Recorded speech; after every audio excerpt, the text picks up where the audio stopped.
Oh, so you're doing it from this angle now. Oh, do you want to be there? It makes no difference to me. No, I'm wondering where you're standing. I'm going to stand there. Oh, yeah, that's what I'm saying. It's not like... You're doing it different today. No. What do you mean? We always do like this. No, because usually you're across from you. Yeah. We're still like... It's just because that's how the table's laid out. Yeah. Right, have I got the time here? 1 second. Well, I've got the clock up there, so it's all good. Cool. Or should we do it? Yeah, this is fine. All right, so we are at Change the Globe Boxing Club here with Meshack Quailey. I feel like I haven't seen you in like a month. Yeah, it's been a while now. So we're in training and stuff. Yeah. No, you know what, bro? Because you went abroad, innit? Yeah, I was just in the gym. So I was lifting weights, but now I've bulked up a bit too much. Yeah, because I saw on your Instagram, so you were saying, you want to slim down to be more like explosive, yeah? When I went Tenerife, I realised that this is not the weights and that it's really not needed. So are you thinking of changing weight class? Because you fight at 175. You fight 175. Yeah, but do you know what it is? It's not even changing weight classes. It's just going back to what I was doing before, which is just sticking to boxing, but probably even cut down more muscle than before. What weight do you walk around at just regularly? Usually I'm walking around at right now I'm very heavy. I'm like 83, 84 kg. What is that in pounds? Remind me, that's like 100 and... I don't know in pounds. Because it's 2.2 per kilogram. So 83 would be at least 160, like 180 pounds probably, roughly. 178. Heavy. It's too heavy for me. But you fight at 175. Yeah. Oh well, that's not that big then. If you're 83 kilos. Bro, that's big. Well, not really, because if you fight at 83 kilos. Yeah. And you weigh 80, you fight at 175. If you was gonna fight tomorrow, you'd only have to cut 5 or 6 pounds. Bro, that's too. So that's a lot. Nah, I'm used to like MMA, so like they cut way more weight than that. Yeah. But what I'm saying is, you're not. Big. I'm not far off. I'm not far off from where I need to be. But however, this is the heaviest I've been in a while. Yeah, because the thing is, I think when we first spoke, you mentioned something about maybe going down a weight class. So Yeah, 160. Yeah, I'd like to. I'd like to see how I would be, just in general, just fitness-wise. I'd like to see how it would look and feel. Do you not think it'd be a bit? No, I think you could do it, but do you not think it'd be a bit of a strain to get down to 160? I know it's like at 8 this pounds. age, at this age, it will be tough, but it can happen. It's probably easier when you're younger though. Do you know what I mean? Yeah. So I think fighters usually go up in weight, like up and down, don't they? Yeah. When they get older. Yeah. When you're younger, but you know what it is, when you're younger, you haven't got as much commitments in life, so you're able to just live in the gym. As you get older, things become different. You got work, you got kids, you got this, you got that. So these things become more challenging. Yeah. You know, you mentioned last time that you was talking to some people. So you signed anywhere now? Because you were saying you were. So I went and had a meeting with Warren Management. So Queensbury. No. So they're Frank Warren's nephews, I believe. Yeah. They can get you in line with Queensbury. However, you gotta go on a fight deal. That's what it is. You got to do a fight. You got to go on basically a fight deal. Yeah. You got to kind of like win a certain amount of fights, then they can probably put you forwards to Queensbury because they're the direct link. Yeah. It's like a feeder league. Kind of thing. Yeah. So at this level with them, I guess it's like university, innit? Yeah. They got Box Nation and everything. Kind of like an apprenticeship. Yeah. So you got to prove yourself there, and then you get to the next level. Yeah. If it was up to you, would you decide to sign with someone now, or would you rather do that where you're sort of trialing and erroring like that? It would be better to sign with someone now because then I'll be stable. Yeah. You'd have fights coming in regularly. Yeah, and finances, they'll cover the tickets. They'll sell it. Yeah, you don't have to worry about the promotion because really they are the platform, and then you're just there. You're literally just focusing on fighting. Do you know what I mean? Definitely. So that will make my life much easier because when I go to spar these guys that are big champions, I see the difference because they're just in the gym all day. They don't need to focus on all this other stuff. Selling tickets, even the nutrition side of things. They got somebody, they just pay. Yeah. All they need to do is focus on what's happening in the boxing gym. That is it. So are you trying to get it, like, do you have like a plan where you want to be in, say, 6 months, or is it just, I'm just going to see what comes, try and get as many fights as I can? So the plan right now is to sort the license and the medical. So I paid my license, I renewed it. Yes, I remember you said. I think I paid, it was 185. So that's coming in the post. Now I got to do the brain scan and I got to do my bloods. So that's like probably gonna be up to like $1,000. Jeez. Yeah, it's not It's cheap. just so all of these fees that just keep coming and coming and coming and coming. Yeah, so I want to get that done before the year is over, so that by February I can get back out. Because once the year's, if I get this done before the year's over, I can start preparing. Then February I can be back out. But then, like, sort of fill me in because, like you said, because you're not signed to say like a Queensbury or a Matchroom or whoever. Yeah. How do you, as like basically a free agent, find fights? Do people reach out to you? No, like, because I was signed to Goodwin Promotion before. Yeah. These are small hall promotions. Yeah, small hall management. But once you get upper level, you obviously go to Matchroom, Queensbury, and whoever, Boxer, and whoever else. Yeah. But what I'm saying is, at those big promotions, say if they've got, say a Matchroom fighter is Anthony Joshua, Matchroom will be saying, okay, we want to get AJ a fight, and we want to say fight Usyk or Fury. They basically do all of that. How do you, as someone that is you're seeking the fight, how do you go and get a fight? That's what I'm sort of don't understand. The manager deals with it. Oh, so you have a manager? Yeah. The manager. Well, not now. I'm unmanaged. But I was with Goodwin, Stephen Goodwin. People know Stephen Goodwin. He's well known. Yeah. But he manages small hall fighters, so he was managing me before. So I just say to him, I'm fighting at whatever weight, and then he'll go and look for someone. But he knows what he's doing. Because he look at it, he knows your record, everything. He knows to get the correct person to build you up. Yeah. Or you could say to him, look, I'm struggling financially. I want to take a 50-50. And he'll just put you in a 50-50. What's a 50-50? 50-50 means that skill for skill is going to be sort of the same level. Right. And you're coming in last minute, so you don't get as much time to prepare. Yeah. But they've had the full camp, the full 8 weeks. But then what's the benefits of doing a 50-50 on like a small camp? Sorry, for like a small promotion? Because at the end of the day, no one knows who these fighters are. Do you know what I mean? So that's what you think. No, but what I'm trying to say is, say if you go to a local show, you, as a fan, say if I don't know who anyone is, obviously I want to see a good fight, but if I don't know who you are, it doesn't really make a difference to me if it's a 50-50 or not. That's the thing. If I go into a 50-50 with someone who's got a decent name or they've got a good track record, and I go in there and I smash them, that's going to propel me to the next level. It's going to put me in front of Frank Warren and Eddie Hearn, because they're going to think, wow, he's ballsy. He came in, he took the risk last minute, and so we're going to give him the opportunity. Look at, even though they're more known, Josh Padley when he fought Shakur Stevenson. Wasn't like on his level in terms of status. But he gave him a very good fight. He gave him a good fight, but that's the problem. That's what I mean. That's why 50-50, you just don't know. And the thing is, he was still working as like an electrician or something. And then now he's full time now. Because I watched that fight and I was thinking, because you know everyone says about Shakur, he's a great fighter, but it never really feels like, how can I put it? It's not a criticism, but he is not, people say like he's not like a fighter, he's more like an athlete. Where he'll win a fight, but it's like he didn't really have a fight. That's what I'm saying. He went in there and had a fight, fair play to him, but so did Padley, and it's sort of, now everyone knows who he is. Well, that's why it was good. It boosted his career. Yeah, 100%. That's what 50-50s can do. These fighters are paid the next, or he's got like a decent fight booked next, I think. He's fighting, I think, on the Wardley card in a few weeks. That's a good card. That's in 3 weeks. Boy, Parker and Wardley. Man. Do you know what? I kind of feel bad for Parker. He got screwed. He got screwed big time, man. Is it? Well, of course he did. Usyk? No, because, in February, he was scheduled to fight Dubois for the belt. Dubois gets sick. He didn't pull out. Parker didn't do anything wrong. And now Dubois fought Usyk for the title. And now Usyk's fighting... Parker's fighting Wardley. If anyone, he should have fought Usyk in the summer. And now he's fighting Wardley, which is still a good fight. But maybe Usyk thinks it's a risk at the moment. I don't think he does, you know. You don't think so? I think Dubois is, on paper, the riskier fight. But what I'm saying is that he has been screwed because he hasn't done anything wrong. I think if they had fought in February, I think I probably would have bet on Dubois. But still, Parker hasn't done anything wrong. Since he lost that fight to Joshua, he's like a new fighter. He's changed it so much more. He even said like, I'm more disciplined now. My diet is incredible. Imagine Woodley does him up. But he could. That's mad. That's what I'm saying. That's how unfortunate fighting is, because one, Woodley is very good. Yeah. And two, it's heavyweight boxing. Anything can happen. You know what I mean? This is the thing though, bro.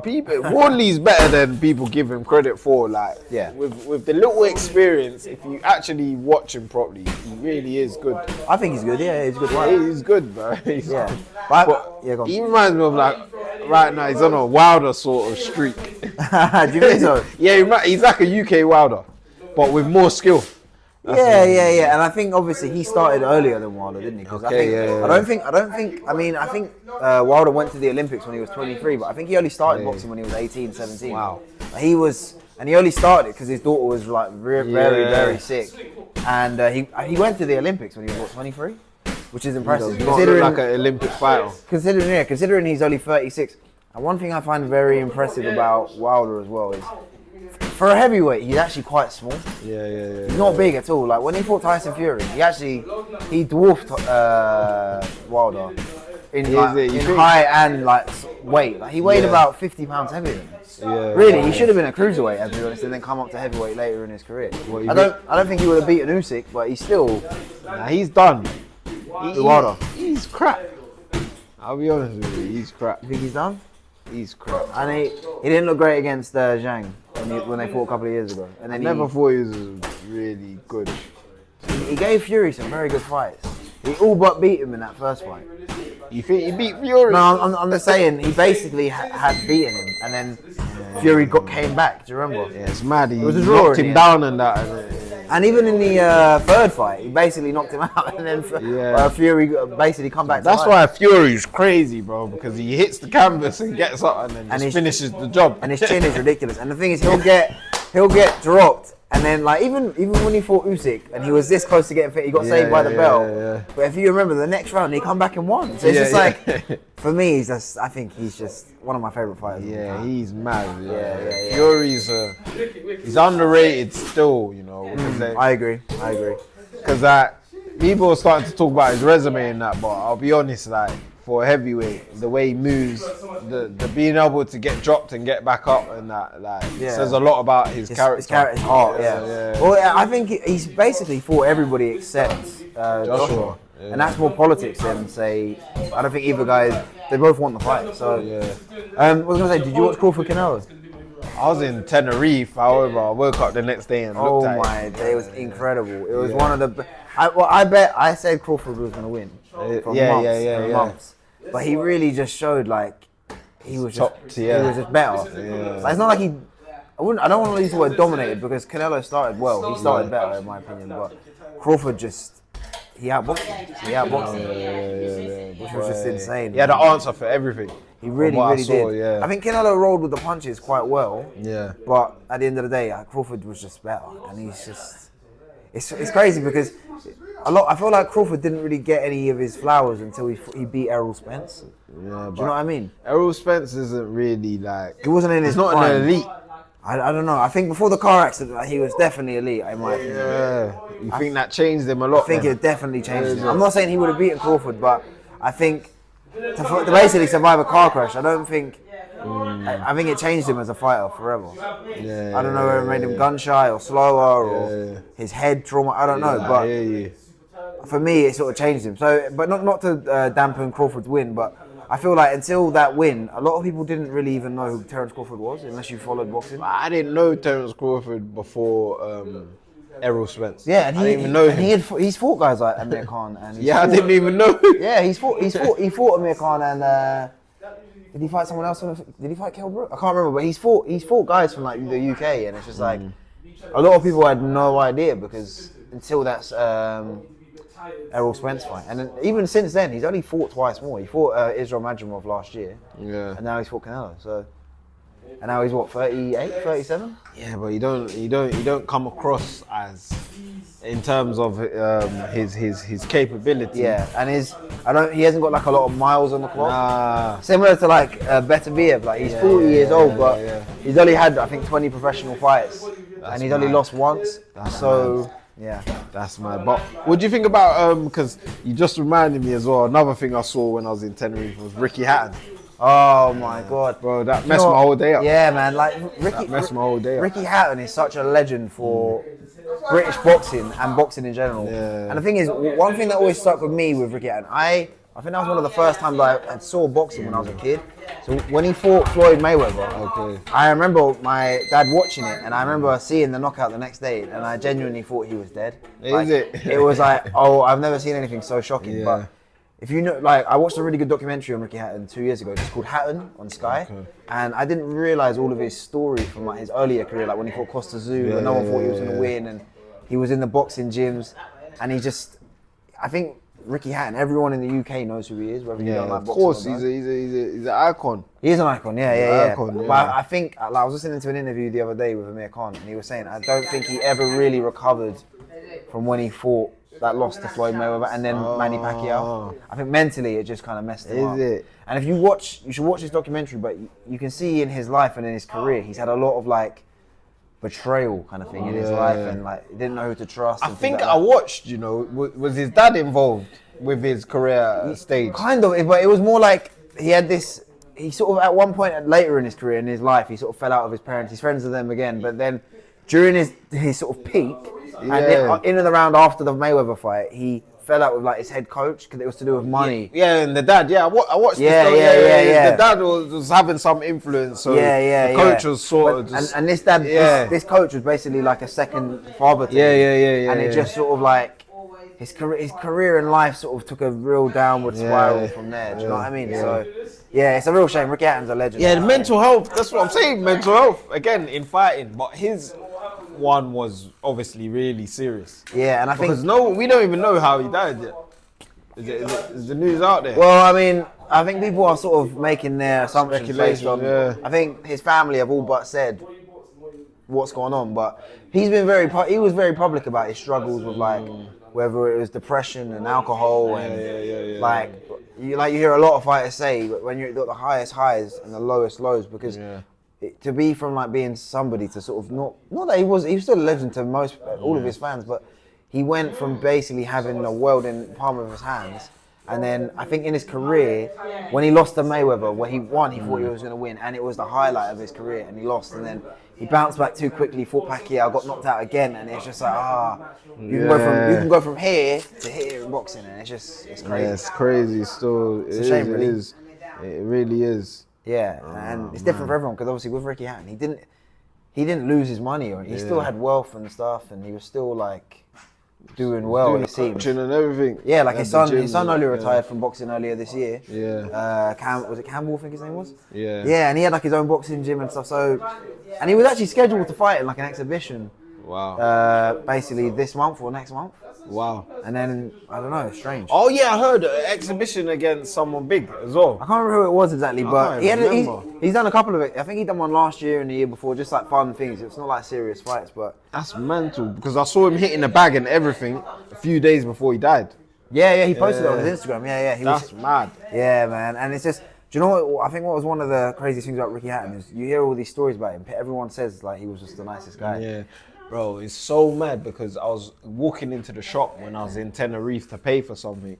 Then the guy was telling me about a boxing club. I said, yeah, I trained there. He's like, yeah, Ricky Hatton goes. I was like, Ricky Hatton died this morning, you know. But because the language barrier. Yeah. He was like, yeah, Ricky Hatton, he's good. Oh, because he's Spanish or something, isn't it? I said, no, he died. He said, what? Bro, even one woman came from around the side and started crying. Oh my days. Yeah, he used to come here all the time and drink with us. Yeah, man. But that documentary I watched was just incredible. And like even I was listening to an interview a few days after his death. Adam Smith, you know, like he was the main commentator at Sky. Yeah. He was saying like him and Ricky got like they were like really good mates. Wow. Because he basically followed him from the amateurs to when he got signed, all the way up, sort of thing, and then. Yeah, man, it's sad. Yeah, it is, and he's like, I think what we were saying earlier, a few months ago when we were talking, I mentioned him and basically saying how big boxing is in Britain, because you look at guys like everyone, if you don't follow boxing, everyone knows who Ricky Hatton is, everyone knows who Amir Khan is, Fury, Joshua, like that just shows you how big boxing is. In America, it's not really the same, like, it's not like that in America. You don't think it's as big? No way, because think about the biggest stars in American boxing, no one, I think the average person, everyone knows, say, Mike Tyson and Evander Holyfield and, you know, Lennox Lewis. But I feel like the biggest American stars right now like Ryan Garcia, Gervonta Davis, Devin Haney, Crawford now to an extent. But I feel like if you ask people that don't watch sports and don't watch boxing, they would have no idea who they are. Okay, yeah, it's true. We got the big stars really. Yeah, and especially with like the past generation. Yeah, Joshua. Yeah. Even guys like Tony Bellew and it's true. You're right. Do shows David Hay and that. Yeah, David Hay. Because they global names. Yeah, and they've done shows like say I'm a Celeb or Big Brother, so people know who they are. In America, it's not like that because I remember when Tyson Fury fought Deontay Wilder, and there was like a thing in America, like because the first. Actually, all the fights were in America, I think, but they were asking fans, like Americans outside the ground. Oh, no. They had no idea who Deontay Wilder is, and he's the heavyweight champion of the world. Oh, no. It just shows you how much bigger boxing is in Britain than anywhere else in the country. But it's too big there, America. It's a big place, isn't it? Yeah, but so much is going on. Yeah, but you got to think about other athletes in other sports. Everyone knows who, say, the big basketball stars are, and NFL players, and even baseball players. People know who they are. It's not the same here over in the States. I don't know why. I guess that's why they're all going Riyadh as well now. What do you mean? I guess they're thinking, opportunities, everything seems better in Riyadh. Yeah. So that's why they're all going over there. Well, there's a lot of money in Saudi Arabia. Like, have you watched that? I watched it watched it this week. Come out on Netflix last week. The Eddie Hearn documentary. No. Oh my, it's unbelievable. It's 6 episodes of basically their business of him and his dad. Because obviously his dad built Matchroom. Yeah. And they do a lot of people don't know, they do the boxing, the snooker, the darts. Oh wow. And the boxing, snooker, darts. Yeah, boxing, snooker and darts. Oh wow. They do those 3 sports and they've dominated the market in those other sports. I didn't even know that. But it's good watching, you're seeing the negotiations behind the scenes with like Turki Al-Sheikh and Frank Warren and the Queensbury 5v5. It's amazing. And you got all of these fighters. It's just so good. I heard there was talks of Chris Eubank. Was he? Did they speak about him in there? Yeah, there is. Is it? Yeah. So what were they saying though? Well, because he was going on like, "Oh, you used me to promote your documentary," basically. That's what he was saying in the most is that what he recent said? Oh, right. press conference. That's what I wanted to know. I didn't see that part, but he's in the documentary. Like they don't sit down and speak to him, but obviously they've got their cameras at, like the Eubank Ben fight, and they've got everything there. And he's, like when he's saying Eddie Hearn's a scumbag and Frank Warren's a scumbag. So they put that in the documentary. Yeah, they did. They put everything in there. It's so funny. And like when he had the eggs and he smashes Eubank's face in. So good. It's just unbelievable. And I was there at that fight. It was incredible. Oh, you went to the fight? Yeah. Wow. Oh mate, it was so good. But I'm not even really invested in number 2. Eubank Ben. Nah. Yeah, I'm kind of a bit over it because for me the size difference is just a bit the same too result, much. Yeah, for me, I kind of just. I get why they're doing it because financially it makes so much sense, and it was such a good fight. Yeah. And to be honest, it was a very competitive fight considering how much smaller Ben is than Eubank. However, now that we've seen it once, I don't really need to see it again. But I'll watch it, obviously. Do you know what I mean? Yeah. And it's next month, so of course I'm going to watch it. But I kind of would rather see Ben just carry on his career at 147. Yeah, definitely. Yeah. Because I think that's a division that he could be champion in. It's not the deepest division. Yeah, I watched that fight back the other day. Which one? Eubank and Ben, and I'm a big fan of Ben. Yeah. However, watching it back the other day, I realised he did not box well at all. Why do you think that? Nah, bro. His dad said he was winging them in, and he actually was. He's just swinging, bro.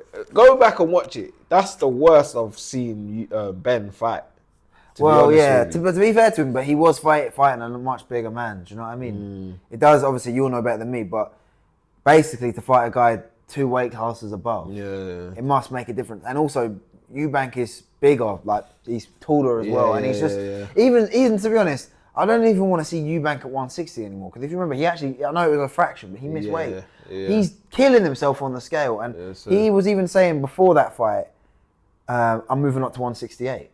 But who do you think he can fight then? 168. Yeah, who is there for him? Canelo, I think he could fight Canelo.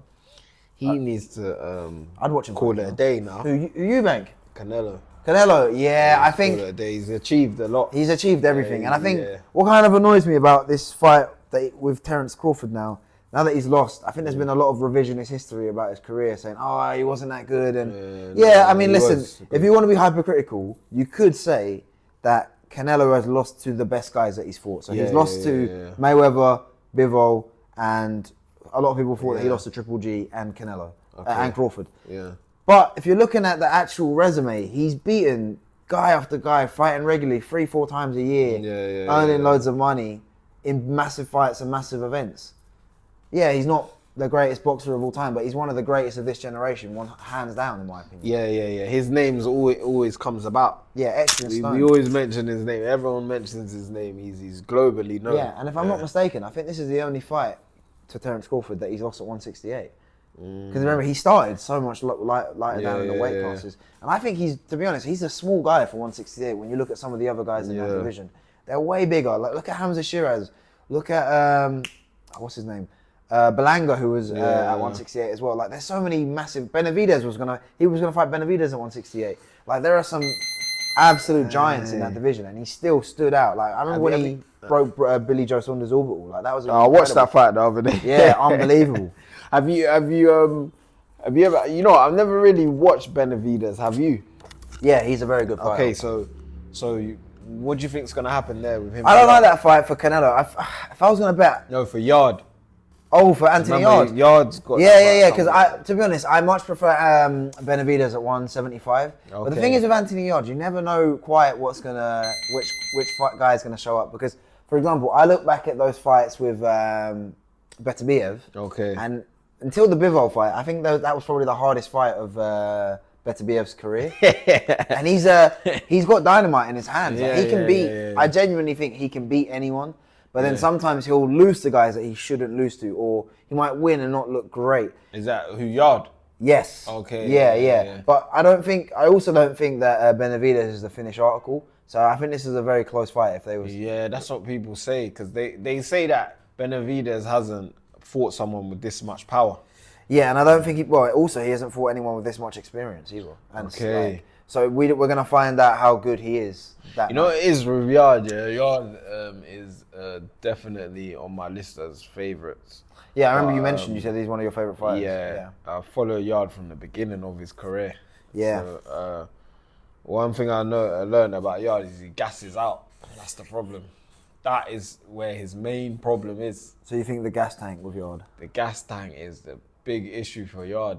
If he can get past that, then we'll see him conquer. But it's the gas tank. The gas tank, yeah. Yeah, he needs to. Yeah, I mean, do something about it. And you know, he's a big guy. Like, he could obviously, that guy does not weigh 175 pounds. He probably weighs 175 pounds for about 30 seconds. I reckon that guy walks around at about 200 pounds. I think so. He must walk around because he's he's big, stocky, and he's muscular. Like he looks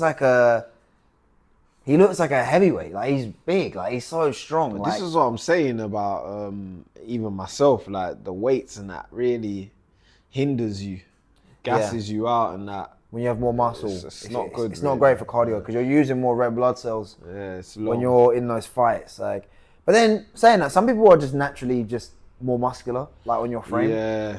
Some people are just. I don't think there's anything that you can really do about it if you've got a muscular frame. I think some people will just carry more muscle. That's the problem with me, though. All I need to do is pick something up and I'll blow up quick. Yeah, I think because looking at your frame, you're quite muscular. Yeah. You're not like, how can I put it? You're not like muscle bound. Like, you know, like some guys are just big because they've made themselves big. I think you would look like that if you weren't a fighter. Do you know what I mean? Because some people are just big. It's tight. Like, yeah. And I think Yard's kind of got that kind of same issue where he's just so dense and like he's huge. Like, but at the same time, he does have the equalizer of power. Do you know what I mean? Yeah, that's what's scary about him. He actually can just detonate. Oh man, it's scary. Like, I think also he's one of those guys you wouldn't want to fight. Yeah. If I was at 175, he's massive. Like, he probably. How tall do you reckon he is? Like 6'2" or 3? Yeah, he's 6'1", 6'2", I reckon. Yeah. Do you reckon I can pause that? Is that? Yeah, pause. Yeah, is it the red switch button, off. Yeah. No, just at the top. This one? You see at the top the switch. Oh shit. Yeah.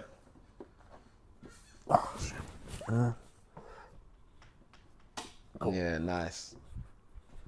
Oh my god. But yeah, actually, I didn't even ask you before. So how did you actually find this gym, or was this the first gym that you went to, this boxing gym? So I've been with this coach. Of all the fighters, I've been with him the longest. Okay. Yeah, so I met him in the gym group Pearly Way, you know. when I was like 18. Oh yeah? I was doing work experience there. I've trained there before. Oh yeah. So you know where it is. And he was just a PT back then. And then we used to just like talk about boxing or whatever, just do little pads or whatever, but nothing serious. Yeah. Like neither of our knowledge was really there. Okay. And then obviously I left that place. Fast forward a couple years into 2022, so that was back in like 2014, 15. Oh, so like 10 years ago. Yeah. So then 2022, I was at another club, Croydon Boxing Club. I was bouncing around to different clubs. But then somebody told me, our old manager told me that he had a club in New Addington. Yeah. Yeah, so I looked it up on Instagram, contacted him, told him I'll come down. I said I was serious, I wanted to get a bout. So I've been training for like 1 year or 2 years, just training. No bouts, nothing. I had no confidence, bro.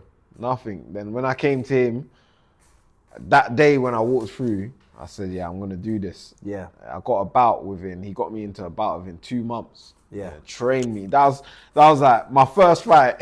I was in the gym like 3 times a day. Wow. To the point where he was saying, yo, you got to go home. Yeah, you got to go home. It's too much. You're nervous. That's what it is. You're going to burn yourself out. Yeah. Just do what you're being told to do and go. And I was like, nah, I can't lose. Because I knew I was bringing a big crowd as well. I brought like 40, 50 people. So I knew I was bringing... The pressure was on, yeah. And we that club shut down after a while. It was a good club, good fighters. Then he moved to Clapham North. Yes. So he opened a massive gym upstairs and downstairs. There weren't a downstairs like anything to do, but it was... You'd enter and go up the stairs, sort of thing. You had one side boxing, the other side the gym. Yeah. It was too expensive, so he shut it down. And then he came here. But when we came here, this was basic, like this behind, that was a kitchen. Yeah. And a door. And then next to that was an office. This used to be a real estate. Oh, yeah, I can see how that would be like that, yeah. But then obviously, if you look at the ceiling, how he's cut it, you can see the wall. Oh, yeah. Oh, yeah, because that's where it would have been. Like, the wall would have been there, yeah. And this ring used to be where the camera is. And there was no space. And are there any pros that train at this gym, or are you the only one? Yeah, he's picked up a lot recently. So he's got me. He's got a guy called Joshua Boateng. He's from Ghana. He's going to fight in Marbella on Wednesday. Oh, yeah? Yeah. On Wednesday? Yeah. He's with the Warren brothers. Right, as well. okay, yeah. So he's, 5-0? 5-0? Yeah. Then we got 2 amateur boys. They're elite, I think, but they're turning over. One's from Afghan and the other, he's from Reading. I don't know their names though. Yeah. And then we got I've seen other people just come in and out pros. Yeah. We supposedly we got a guy called Ollie Edwards. I don't know. I saw him come in, but then I don't know. So Ollie Edwards, yeah. Yeah, he's 10-1. 10-1. Yeah. The name sounds kind of familiar. He was down there with Chamberlain and that. I see. Yeah. Yeah, because you see I feel like sometimes when I'm out running and stuff, sometimes I'll go like a different route. You see all of these fighting gyms just popping up everywhere, or they've been there for years, and I've just never noticed them. Like they're all over the place. Like there's more now. Yeah, even by me, there's like loads of MMA gyms near me. But where are you? I mean, well, I'm not that far from. I'm like in Shirley, but like in the middle. Oh, okay. So like where like where Portland Road is in South London. Yeah. If you just keep coming down the hill, I'm basically just there. Like where Ashburton School is. Ashburton, I know who you are, yeah. Yeah, so like sometimes I run in South Lord quite a bit, and I'm like going down all these side roads. There's MMA gym here, boxing gym here, jiu-jitsu gym here. I'm like, wow, how have I never seen these before? It's crazy. But you know what? I'll be honest with you, because I've traveled around Europe. I find that when I go into Europe, they have more variety. Okay. of fighting gyms. Oh, so you mean like in terms of different martial arts? Yeah. Along the high streets is always a variety. Okay, yeah. Kickboxing, jiu-jitsu, boxing, wrestling, this, that, the other. There's a lot of variety. Here, it's like, now we're in this boxing gym. You're not going to find anything along here except gym. Commercial gyms. Commercial gym, yeah. And then it will take you until you get to like Tooting or whatever, or Thornton Heath or Norbury to see another boxing gym, or down to Brixton. But I still think that is quite per distance, like if you used to drive Norbury or Thornton Heath or wherever, or Clapham, it's only 10 minutes down the road. That's still pretty good to have 1 or 2 boxing gyms. Do you know what I mean? But like in Spain, for example, there'll be a boxing gym here, and then all you do is turn the corner, and there's another boxing gym, and then there across the road there's jiu-jitsu. Yeah, but then you could also ask, Spain have never produced an elite boxer. Yeah, it's true. They don't. Yeah, that's one thing I've noticed in those places. They don't have elite fighters. It's because I think there are a few reasons. One, I feel like boxing in certain European countries, okay, like for example, Italy, Germany, France, Spain, these countries have never ever produced like an elite fighter, boxer. Whereas England, like the United Kingdom, Ukraine, Russia,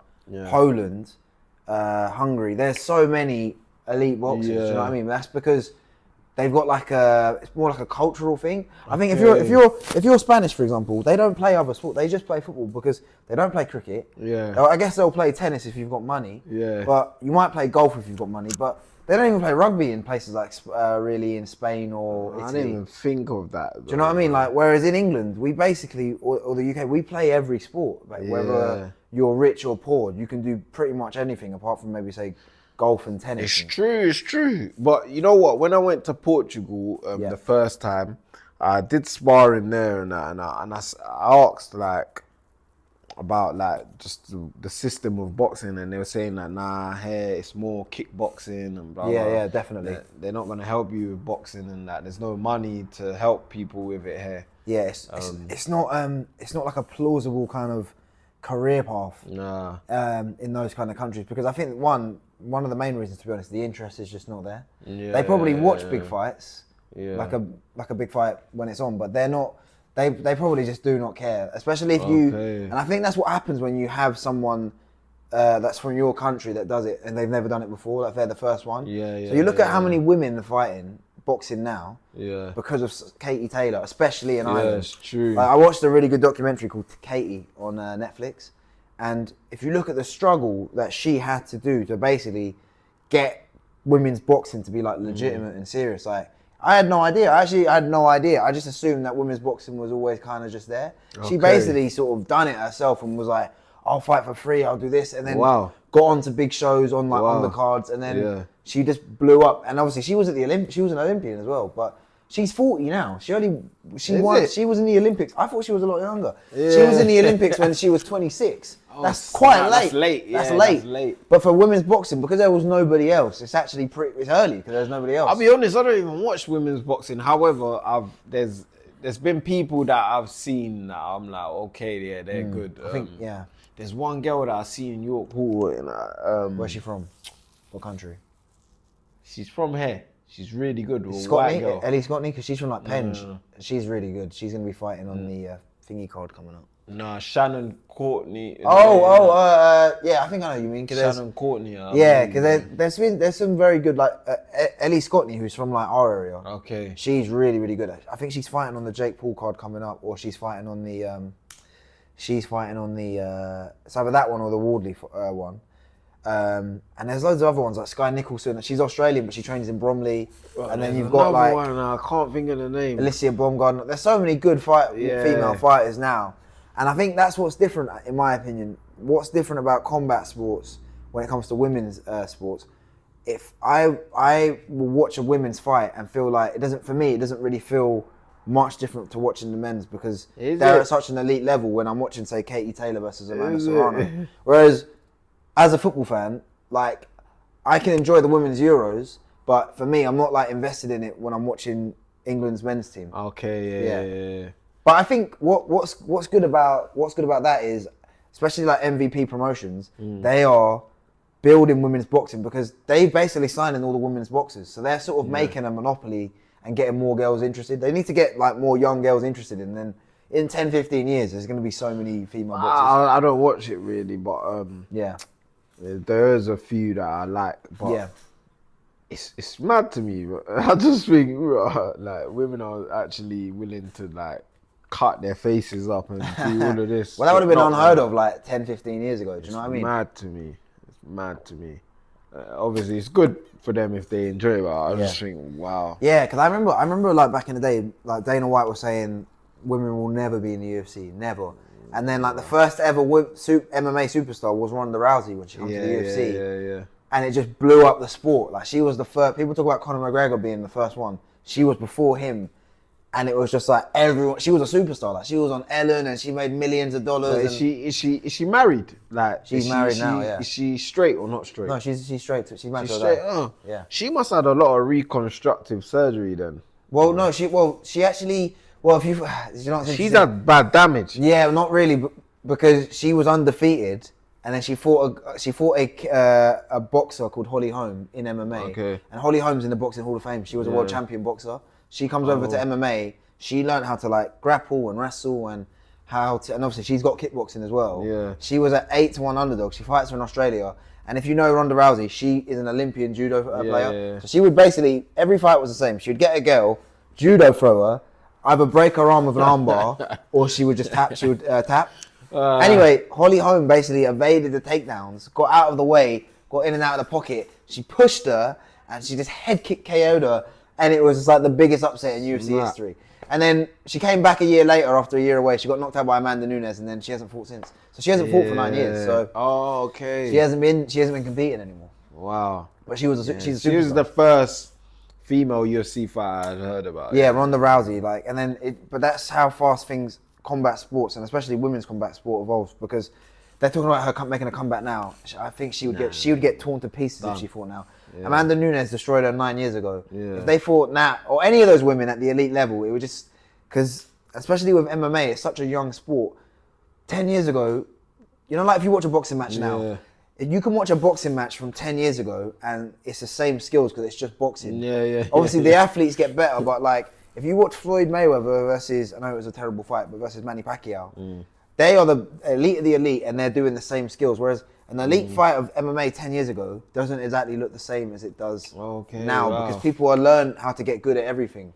Yeah. But with boxing, there's the fundamentals and you always got to go. You got to stick with the fundamentals. No matter what level you're at, you always got to go back to the fundamentals. So, because people talk about like Mayweather shoulder roll this, shoulder roll that, but if you watch him, you'll see he does go back to the fundamentals. Okay, so for like a casual one, for people that haven't fought, what would you say are the fundamentals of boxing? It's basics, innit? Keeping your hands up, jab, cross, you're stepping in, stepping out.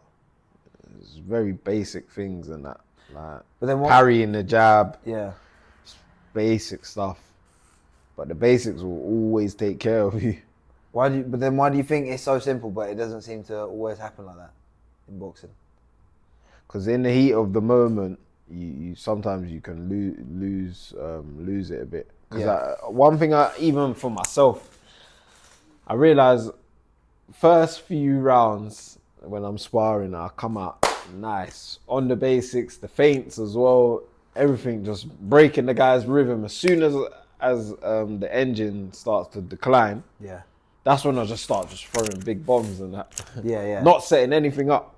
And those are, if it is like a lot of boxers, if you watch them, you'll see a lot of the ones that lose, they don't use their feints, they don't stick with the basics, they just looking for the big shots. Whereas the guys that usually are very technical or they're winning, it's because they're doing everything. So patience, I think. Patience, definitely. Based on what you're saying, boxing is kind of like you got to be patient, and you're sort of definitely. It's a game of traps as well. Like you can't just go in there gung ho. Like it can work on paper, it can work, but you do need to have patience and stick to a game plan, kind of thing. 100%. But then, do you also think one of the main things of being an elite at boxing is you need to adjust, because obviously you don't know what's going to happen in a boxing match until it actually happens? Yeah, you need to adjust, definitely, but I think it's just boxing is funny. It's common sense, really. Yeah. I've started to realize that a lot of it is common sense. It's about like, all right, cool, if you do this and you see, this is why it's always good to try and set things up rather than just going in and just throwing big shots, because like this is an example of common sense. If I feint down and every time you do that, then I should download this information. I should be able to say to myself, okay, he's constantly doing this. This is a pattern of his. So my next move is to do this. where some people just think whack. That's not boxing. Yeah, and I think when you watch those, you know, like when you see two guys who are at the top of their game, you see, that's what I find so fascinating about boxing is because when you see two guys who are at the elite level and they get around and they get around and they get a punch and it's just like you're watching like the highest level of fighting. Like, it really feels like you're watching two people who are so skilled, and it's just like, wow, look how they've done that. And it's the things you don't see as well. I can imagine that. Yeah. But you got to watch these tapes back constantly sometimes as a fighter to really see things that you've missed. Yeah. Because every time I watch a fight, I see something new. Even if I've watched the fight hundreds of times, I'm like, oh, wow.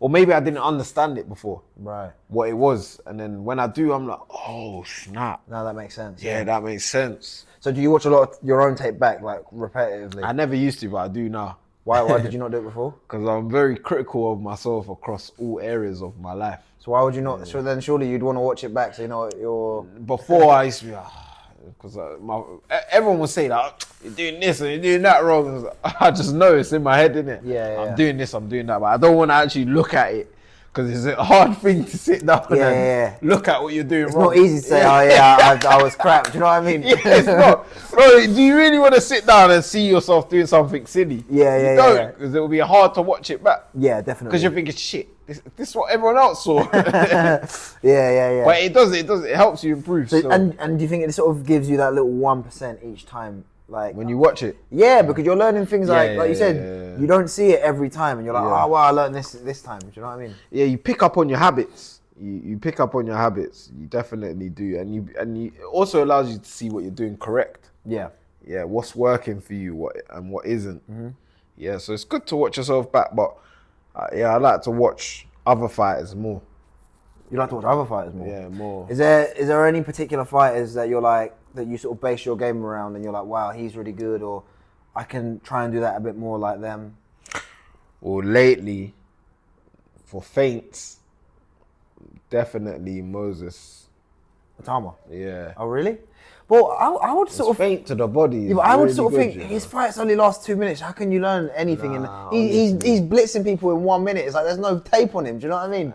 Honestly, the way he feint, but I clocked he's able to do that because he sets it up. You think so? Yeah. He feints to the body, very good. He changes the level. He sees what's going on. And boom. That Moses Atama, he's a phenom, man. Like he's just. And do you know what's so impressive about, for me, not that he's so young and he's knocking everyone out. For me, he just seems like a grown man. Like his mentality, he seems so wise for a kid. That guy's a kid. Like, I know he's just turned 20 or whatever, but he's a child. He's older, and he's fighting on. He doesn't seem phased at all. He's just It's true. He's like, I'm gonna fight and I'm gonna try and do this better. And you're listening to him like he sounds like a 36-year-old. You know what I mean? Yeah, it's true still, but it's. I guess it's at home, innit? Whatever was happening at home and how they grew him. Most of the time he's got a really interesting story because his dad's Nigerian and his mum's Slovakian. So he actually grew up in Slovakia. So he moved, him and his brother, because his brother's a professional boxer as well. I think he was an Olympian actually. So they moved to England, to Kent, when they were about 7 or 8 years old. So he grew up in Slovakia for 7 years. Yeah, so his mentality is different. Yeah. So his mentality is different. He's British because his mum. Well, actually, his mum. He hasn't actually got any British blood, but he grew up here as a kid. So he spent the first 5-6 years of his life in Slovakia. Then he's lived in Kent. That's where. But his original, like the morals that they go by are Slovakian, because that's where he's originally from. Yeah, but he was saying, like, to be honest, it was very strange. He said he doesn't remember much living out there because he come over here so young. But he said because obviously he was saying, well, it was a little bit racist because obviously him and his brother, 2 mixed race kids, and everyone's white and they've never seen like a black person in their life. But he's been living in Kent. He's from Kent. He's lived there for the last like 15 years. Do you know what I mean? But I had no idea. I just assumed he was just like another guy from London or something. Do you know what I mean? It's just nuts listening to his story. I need to go look at his story. Oh yeah, I'll send you some like interviews. But he just seems so unfazed. Like I wanna. And what's another problem is because you know like he fought Dillian White. Sorry. No, sorry. This is the person coming. No, sorry. Hello. Do you need the address? No, traffic is crazy and fucking hell now gonna be on a yellow box. It's fine. But I'm here anyway. But I'm in the middle of the interview, so can I speak to you in 5 minutes? All right, bye. Yeah, we'll be done in a sec. But what I was saying, what is the problem with Moses Atama is that because he's so good and he's just beating everybody, and he's doing it so quickly, one, when he's not getting enough rounds in, that's what he said himself. And two, if you're a guy that's in the heavyweight division that's ranked, because he's beaten Dillian White and he's beaten some other guys, it's like, well, why am I going to sign up to get bulldozed by this kid? And then the other problem with that as well is the guys at the top of the division, Usyk, Joshua, Fury, whoever, for me, that's too soon. Yeah. So it's like those guys that are in the mid-range, like he's just blitzed Dillian White. Like he didn't belong in there with him at all. It was actually very sad to watch. Yeah, but then it was. It was actually hard to watch. And then you look at those guys above him, Dillian, yeah? It's like, well, if I'm say Bacoli or whoever, I'm like, well, why would I sign up to fight this guy? Wardley. Oh, Wardley. Wardley. Who else is there? There's Caballero. Who's the other? Yeah, the one that just fought Adelaide, Hergovic. I was thinking got of him. Adelaide as well. Who was the other one that was, like Joe Joyce, these kind of guys? That's what I'm saying. It's just like, why would you sign up to be basically make up the numbers? Do you know what I mean? I'm not doing that. But then, like, if it was like a Wardley, that's a competitive fight for him. Yeah, but then now also, if you're matching him up, it's like, if you're his team, well, like I was listening to his coach say, well, we don't want to. People are saying, oh, let's fight him with Usyk or whatever, but that's just like... That's too soon. I mean, I'm not saying he couldn't beat him, you never know, it's a boxing match, but you don't want him to get knocked out when he's 22 and his confidence is completely shot. Do you know what I mean? Yeah. So I don't know. It's too soon. But then again, you know what, thinking about what you're saying, even like, for example, matching him with a Wardley and that makes sense for neither of them at this point in their career. This juncture of their career, So it needs to make sense for both people. So they probably got to look at like a David Adelaide. Yeah. Martin Bacoli. Yeah, Bacoli, those sort of guys. What was the other one that you said? Hergovic? Ruiz, though. Andy, what about Ruiz? I can't remember. I don't think I've seen him fight since that Joshua fight. I'm sure he has, but that was the last time I remember seeing him fight was 6 years ago. There's Anderson. Is that Frank? No, Frank. Wait, what's his name? The guy that got beat by Bacoli. He got knocked out. Frank's something. Got knocked out by Bacoli. I know Bacoli got knocked out by Parker earlier this year. Bacoli knocked him out in America. Remember, he was a hot prospect. I can't remember. You don't mean big baby Miller? No. But those type of those fights kind of guys. Yeah. Who's the other one as well? That he was on that card, I believe. Like who did Bacoli fight? And I can't remember. It must be the same guy. Maybe, yeah. He's an American guy. He's young and he used to come in with mad outfits at the beginning. Do you know what? At one point he came in as the Grinch. The Grinch? Yeah. Oh, I know who you mean. Got knocked out. I know exactly who you mean, but I can't put the name to the face. I think it's something Sanchez or something like that. Sanchez, yeah? I can't remember. I actually can't remember. Is it Frank Sanchez or something Sanchez? Yeah. I don't know. But I ain't heard about him since. But yeah, those are the kind of matchups he needs, in my opinion. But eventually, it's going to be like 2 or 3 fights where it's going to be like, well, we need to be him fighting for the title or something. Do you know what I mean? Yeah, it's not. The thing is, the problem with those heavyweights, because they're so big, that it's not the deepest division. It's not like if you're a middleweight fighter, or even like a lightweight, there are a plethora of guys that you can fight. It's not like that at heavyweight. There's not as many people walking the earth that are that size. Do you know what I mean? Yeah, it's true. It's true. Right. Did you watch that fight? I sent it to you like a month ago. It was Yuri versus Glover Teixeira.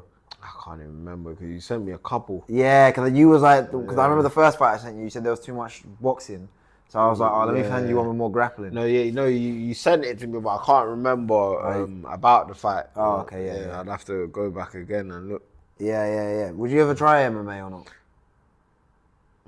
Because you said you've done some rolling, and I've tried everything, you know. So you've done jiu-jitsu, you've done kickboxing. Tried it all. Would you not be up for it, trying it? Like fight, maybe you know what? Doing a fight. I want to do when I'm done with boxing is Muay Thai. Oh yeah, why? I just like it. I like the elbows, the knee, and I like the discipline behind it. I like it. You can do that in MMA as well, though. MMA, I don't like getting on the floor and rolling around with people. I don't like that. Well, you don't like wrestling? I did jiu-jitsu once, bro, and I just thought, nah, this is too close for comfort. What do you mean? Like, it's a bit too... We're just on the floor rolling around together. Like, Yeah. You're demonstrating it to me. Like, there's no demonstrating, like, a punch to my head in boxing or whatever. Like, I'll demonstrate the movement, but... You're not physically doing it. Yeah. Why do I need to get on the floor and let you hug me up for a demonstration? And, you know, to be a black belt in jiu-jitsu, even if you do it every day, you probably need to do it for like minimum 12 years. Like, it's insane to get a black belt. It's just ridiculous. Yeah, it's and tough. even then, like, that's the problem with, well, I say the problem, but the good thing about MMA is you have to be good at everything. You have to be, because if you're like a black belt in jiu-jitsu, the guy that's a wrestler will probably beat you.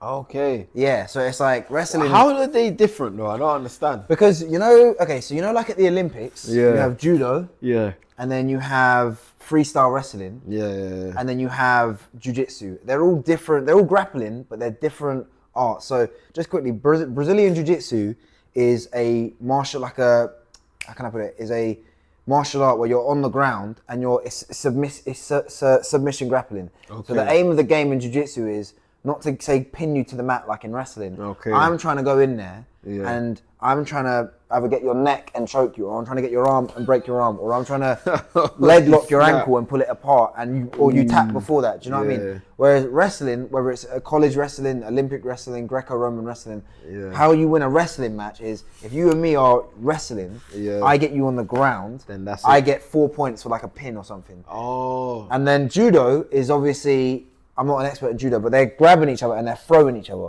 That's how you get points in judo. So they're all grappling, but they're different. And in an MMA fight, generally speaking, the wrestler will have the advantage, because if you get a guy that's, say, a jiu-jitsu guy, he knows how to grapple, but if he gets you on the ground, it's going to be hard for them to get back up.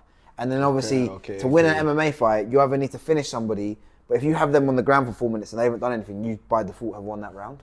So it's complicated. Yeah, and obviously it's complicated because there are knees involved. So if you're a Muay Thai guy, I might be trying to shoot for a takedown, but you might knee me in my head before I get there. So it's that's why I love it so much, because it has everything. It's just. But you know what? This is a strange question. Go on. But what skill would you say is most effective in the street? In the street? Yeah. I think. Depends. It depends, because I think. It's hard to say, because I sort of think if you're like an Olympic level wrestler, let's just say, and for example, there's a guy in the UFC who's the middleweight champion of the world, and he's good at everything. But he's a guy from Chechnya, you know where Better Be is from? They're friends. Yeah. He and everyone from that part of the world they're the best wrestlers in the world. They win all the Olympic medals for Russia. They're the best. If he fought, for example, let's just say him and Anthony Joshua got into a fight. Yeah. Joshua is much bigger. I was thinking about this the other day. Joshua is much bigger and he hits way harder than him. Okay. And he's probably about 60 pounds bigger than him. But I sort of think if he grabbed a hold of your leg and then got your back, he wouldn't know what to do. But then at the same time, if Joshua hit you with one punch and you're just a regular guy in the street, you're done. Yeah, I don't know. I don't know. What do you think? Do you know what? I'll be honest. I've had this discussion with many people, and I see in YouTube comments a lot. People always say wrestling.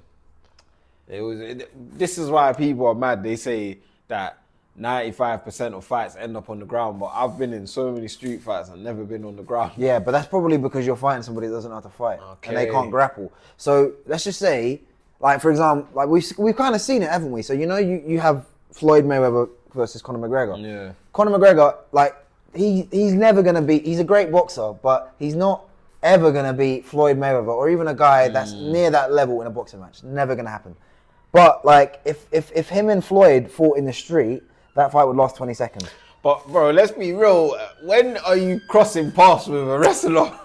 It's very unlikely. It's more likely to come across a boxer than a wrestler. No, I agree. But the thing is, most people don't know how to fight anyway. So I think if you were a wrestler, you would have a very good chance of just grabbing somebody, and then they're not going to get back up. I think, yeah. I think that's what you see in MMA. I don't want to be like, really, obviously, I think boxing is the best skill even in the street, because one good blow and you're knocked out. I think it's the best. I think boxing is the best for a street fight if you are fighting somebody that doesn't know how to fight. Because if you're fighting somebody that knows how to fight, and they might not be the best boxer, but they know jiu-jitsu or wrestling or even kickboxing, they're going to win. But kickboxing, I feel you've got to be kind of at a distance to make it effective. Those leg kicks, man. Like, and if you're wearing shoes, and that's another thing about jiu-jitsu, for example. Let's just say it's a winter time and I was a jiu-jitsu black belt, and you started mouthing off at me, not that I can fight. They can just grab your coat. you know, in jiu-jitsu they have gi and they have no gi, so they can just grab the gi and just it's over. The fight is over as soon as they grab that coat. Do you know what I mean? But then again, even because kickboxing and Muay Thai, it's different things, isn't it? Yes, different kicks. But if Muay Thai guy kicks you in the street here, it's over. You're done. Yeah, because Terence Crawford, you're not going to be able to walk. You know Terence Crawford, he used to wrestle in high school. Okay. And his kids wrestle. He said, I don't want them doing boxing. I want them to wrestle. I'm not letting them fight unless they want to. But I would like them to do wrestling, football, and this and that. Anyway, he was on Joe Rogan a few years ago, and he was saying, this is when he was saying he wanted the Canelo fight, and he was saying, "Oh, would you ever do MMA?" He was like, "Listen, I've got friends that are MMA fighters, some in the UFC. I'm not having nobody kicking my goddamn leg." He's like, because once you get kicked there, it's over. Like it's just. You know, I saw an MMA clip the other day. Yeah. I don't know. You might know this fighter. The first strike he used was he just bashed the guy's knee here. He bashed his knee? Yeah, so the bell went and then he came in and he just went like that to his knee here. Oh, wow. And you saw that, I don't know, he did something to the guy's leg. He did something, it was strange. They were just up like this in striking position. He just went down and went bang. Oh my God. What, do you know what the guy looked like? It's a white guy. It's two white guys. Oh, I'd have to I'm gonna find him. Please. I'll try and send you that. When I looked at the comments, everyone was like, everyone said, if that's the first strike you use, that's not a guy you want to be fighting. Like, have you ever seen, okay, like, before we finish, have you got your phone on you? Yeah. Quickly go on YouTube, and I'll show you this knockout. So this guy, Ben Askren, is like a D1 All-American wrestler. He was undefeated in Bellator. He comes over to the UFC, wins his first fight. What do I type? Type in Ben Askren, Masvidal. Oh. Just type in Ben Askren, Masvidal. Space. Yeah, here we go. This, Watch this. So this guy's an All-American wrestler, Never been beaten. He comes into the first fight. He shouldn't have won that first fight, but he's an All-American wrestler. So they go to their knee straight away. So like, and with wrestlers, they'll always have the advantage, like I was saying. So if you watch this. So Jorge is the wrestler goes to his knees. Yeah, and Jorge is a very good just striker in general. But then look. Oh my days. Quickest knockout in UFC history, because he knew that he was going to go down like that. Oh, and he just, shit. I need to look back at that again. Look at that. Oh, so he probably studied him. That's why he's smiling. Yeah. And his coach, Mike Brown, one of the best coaches in MMA, they said they planned that for months. Oh, snap. That's out cold, mad. 5 seconds. Quickest knockout in UFC history. That's mad. I couldn't believe it. That was unbelievable. That's mad. And that's what I'm saying. You just never know what's going to happen. But you know what, though, what I don't like about UFC is that they can punch you whilst you're down. What's wrong with that? That's street fighting. Yeah, but that's the beauty of it, because the way I think about it is, if you was to get in a fight in the street with a guy, you wouldn't be like, well, you know what? No kicks to the leg. You're gonna do whatever you can to win. Yeah, that's what UFC. I think MMA is good to learn for street fighting, but I think if you want to learn to fight properly, it's Muay Thai and boxing. But you have to learn Muay Thai to be good at MMA. You couldn't be an elite MMA fighter and not learn Muay Thai. You have to be. You'd have to be the best Muay Thai fighter, but you have to learn Muay Thai and kickboxing. If you don't, you get left behind, because everyone can do it. The champion, there was a light heavyweight fight. One of the greatest kickboxers of all time, Alex Pereira, comes over to the UFC. He's one of the best MMA fighters of all time, but he's one of the best kickboxers of all time. So you need to have everything. Yeah. Yeah. All right. So before we wrap up, you were saying about getting your medicals done, and then you want to have a fight by ideally. When would you want to February fight? is when they've advised me. February, yeah. Yeah. That'd be good. So you're getting a nice training camp around Christmas time, or is it just before? I'd probably go back into camp just before, but obviously. Isn't that too long though? That's a bit long, right? Not really, because it's like 2 months. months. Isn't that a long time for a camp? 8 weeks. Okay, so camp is 8 so weeks. like yeah, I guess. But so. then you start. I've started getting back in now. Yeah. Yeah, because I don't want to have to get myself Back into shape. But done. the thing is, aren't you training all the time? So like you're always in relatively good Yeah. shape. And you don't. I've heard fighters say that you don't want to peak too early because if you're killing yourself all year round, when it comes to fight time, you could just be absolutely shattered. Yeah, it's true.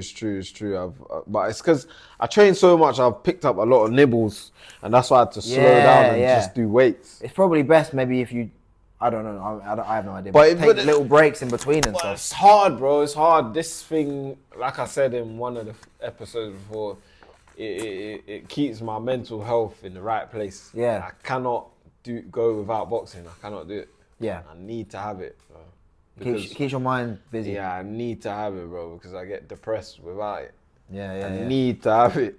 I just need to have it. And then this is the thing is, you have a love-hate relationship. All boxers have this with boxing. You get to a point where you've done so much that you just think, oh, this is long.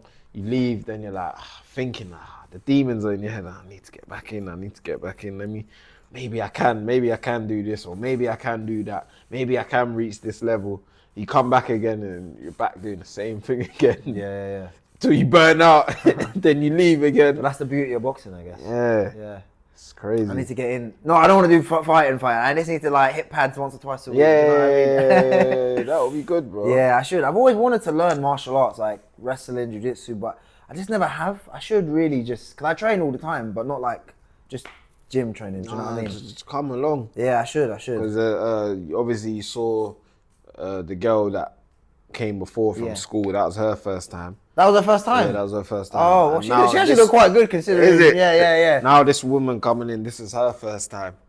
That's quite ballsy, I think. Especially as like a woman to do that first time. I'd be a bit like, shit, I'm scared. Do you know what I mean? Yeah, that's how most of them are, though. Yeah.